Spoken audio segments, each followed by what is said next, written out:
Welcome back to the offseason. With the Bears' schedule released, everyone is going through week by week to determine what their record is going to be. And to break down what Vegas is saying, we're talking to Joe Ostrowski. You can hear him on Bet Sweats Monday through Friday from 8 to 11 a.m. on BetMGM Network and Sundays on BetMGM Game Day on 670 The Score from 7 to 10 a.m. Joe, thanks for coming on the offseason. We appreciate your time. Thank you for having me, Cassie. Looking forward to breaking this down. Yeah, let's start with win totals because they have the second toughest strength of schedule. What's the over-under on the Bears' win total for 2025 with new head coach Ben Johnson? Well, you look around the roster everywhere, whether it be coach, offensive line, the quarterback should be better in year number 2. Everything should be improved, right? It's the exact same as a year ago. It's 8.5. And the story a year ago was what? Bears over. Because that's what Bears fans do every single year. They bet on the Bears over. It doesn't matter how many times they've been burned. Right now, Cassie, the number one bet on any win total of all 32 teams is the Bears to go over 8.5 because we know how Bears fans are. Never mind that the under has come in 10 of the last 11 years. Ever since they fired Lovie Smith, it's gone over once. That is not supposed to happen, but that's what's happened. But we hope Ben Johnson is different than Fox and Nagy and Tressman and Eberflus and on and on. Yeah, the list goes on and on and on. I said 9 and 8 was like my feel good, but I also did put money on the over last year, and obviously, didn't win much. All right. The NFC North was the toughest division last year. Lions lose both coordinators. With that being said, there's change with J.J. McCarthy, the starting quarterback now in Minnesota. How is Green Bay going to look now that they add a couple more receivers? Who's the favorite to win the NFC North? Yeah, so, I'm sure you would agree with this. There's no way you have as many wins in the division as we had last year. 15, 14, and 11 in those top 3 spots. That is tough to repeat. I don't think that's going to happen again. We were just talking about the win totals, and the betting markets are like, no, the Vikings aren't going to do that again. They had 14 wins last year, and it's at 8.5. Wow. That's just because of the quarterback change you would expect, right?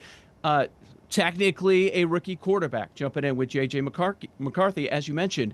Now, the Vikings, yes, they're the favorite. They probably should be the favorite. They're about even money. And if I'm making a prediction, yes, I would say the Lions are the team. The Lions are the favorite, and they probably should be the favorite. But as you mentioned, the 2 coordinators leaving scares me. Are you going to be able to replace that? And how everything's gone for them. You mentioned the Bears' tough road schedule. Well, the toughest road schedule in the NFL, it's Detroit. It seems like most years things have kind of fallen in their lap. When they go on the road, they go to a lot of domes. That's not really the case this year. It's going to be much more challenging for Detroit. So Detroit's the favorite. The second favorite is Green Bay. And then the Bears and Vikings, same exact win total, same odds to win the division. They are plus 450. I would take a shot. There's upside with both teams. I'm not trying to bring out Bears pom-poms today here, but I would say there's always a surprise in the NFL, surprise or two. You see a worst to first scenario, usually at least one a year. I could see it where things come together for the Bears or the Vikings, and one of them ends up winning the division. Yeah, we'll see if that intensity we are literally already seeing from Ben Johnson in practice translates to, I think, early wins especially. And that's why I kind of like them seeing the Vikings on Monday Night Football week 1, because you get J.J. McCarthy early on in his quote-unquote rookie season, and then you go to the Lions where 2 new coordinators. Is it going to take a little bit more time for Jared Goff to look like he has the past couple of years under Ben Johnson? What about conference championships and Super Bowl matchups? Who are people putting money on early? Okay, so here's what's funny. Ever since Pope Leo was announced, oh gosh, the betting handle on the Bears to win the elected. Super Bowl has increased by 157%. You're kidding. No. I've talked to people that have been betting on Castellanos every day to hit a home run ever since Pope Leo, because Castellanos is always involved and there's some big news story. People are waiting on something to happen. Well, if you're going to bet a team on Chicago, right? It's not the White Sox, not the Bulls, not the Hawks. Maybe the Cubs, but yeah, people are putting money on the Bears. But I'm guessing, Cassie, that those are the same people that bet on the Bears every single year. They're betting on the Bears in a number of ways, like I mentioned with the win total. They became a favorite for week 1. You mentioned week 1 going up against McCarthy. The Bears were an underdog by 1.5 points, and now they're the favorite by 1.5 points. But yeah, as far as the NFC big picture, Philadelphia is your favorite, of course, after winning the Super Bowl. And we end up keeping the tush push. That news coming down earlier this week.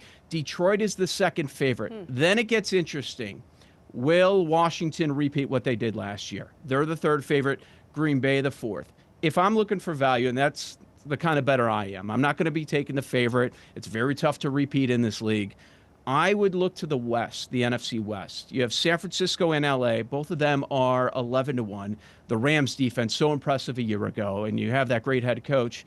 I could see them repeating. But if I'm looking down the board and I'm taking a dart throw, looking for a little bit of value, I couldn't make the case for Dallas, but they're Dallas. So I'm not going to tell people to waste their money because they're going to disappoint you in the end. But Atlanta with Michael Penix, all those weapons on offense, terrible division. They could end up having a pretty high seed. At 35-1, I think you could make some sort of a case there.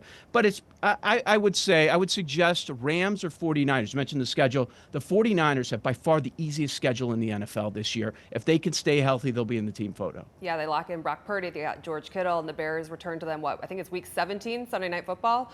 I've heard multiple people project Josh Allen to win MVP. He's in the conversation every single year. Is Vegas saying the same? You know, it's just a bunch of guys really close. So Josh Allen, Patrick Mahomes, Lamar, Burrow, Jaden Daniels, the odds are all really close with all those guys. It's between 6 and 9-1 for all of them. It's tough to repeat, but you can repeat in that award, and that would be what Josh Allen would be able to do. I get the sense that they want to give it to Joe Burrow, that a lot of the voters want to give it to Burrow, but the problem is he hasn't had the team success. It's a quarterback award, and you typically need to be a 1 or a 2 seed in your conference to get that award.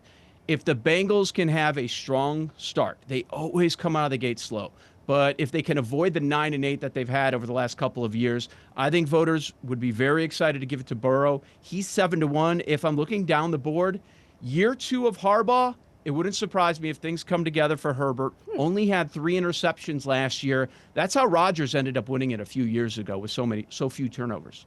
Long shot for Caleb Williams to win MVP, I'm guessing. No. No, don't put your money on it?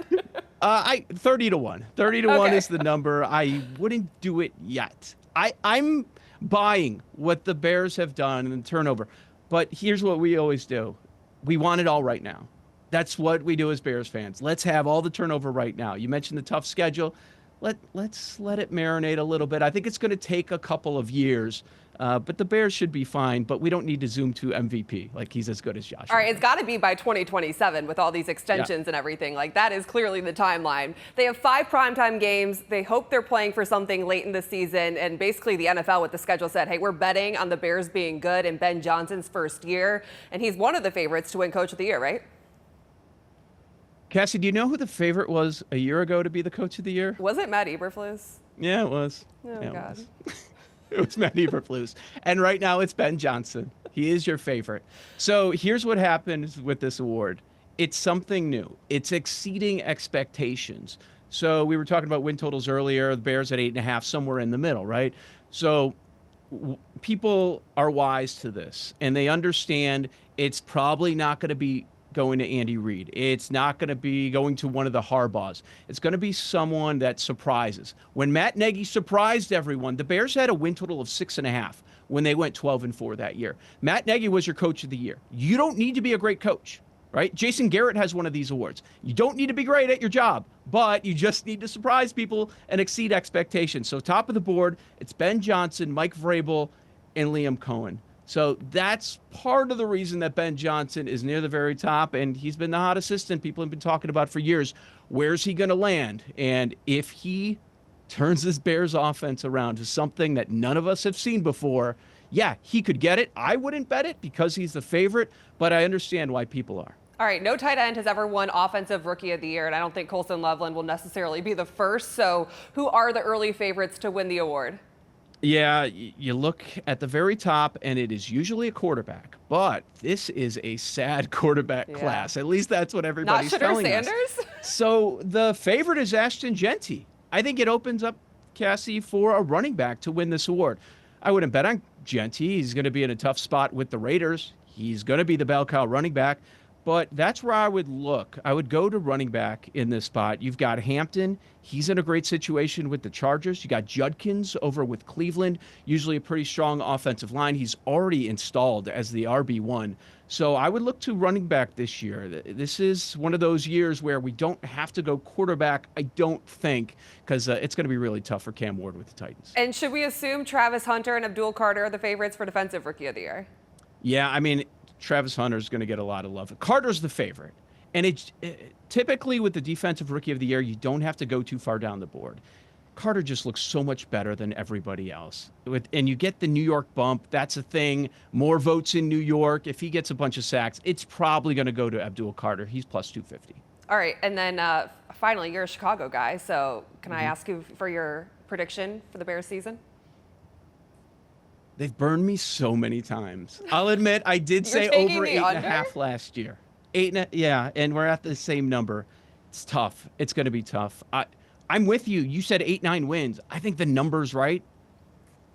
I think 9-8 is probably where they end up, but oh God, we're hoping history does not repeat itself, and that coaching and getting the hottest candidate on the market maybe leads to a couple more wins in some of those late game situations that we're all too familiar with. Yes. No more of those, I don't think. But we also haven't seen this guy coach a game in the NFL before. Oh, so you're we don't really know. We talk right ourselves now into these things. Kat. I like that you're level-headed. Joe Ostrowski, thanks for your time. I know everything is busy right now with all those bets coming in Vegas. So thanks for hopping on the offseason. We'll talk to you soon. Thanks, Cassie. The offseason is also now available via podcast on Spotify, Odyssey, or wherever you listen to your podcasts.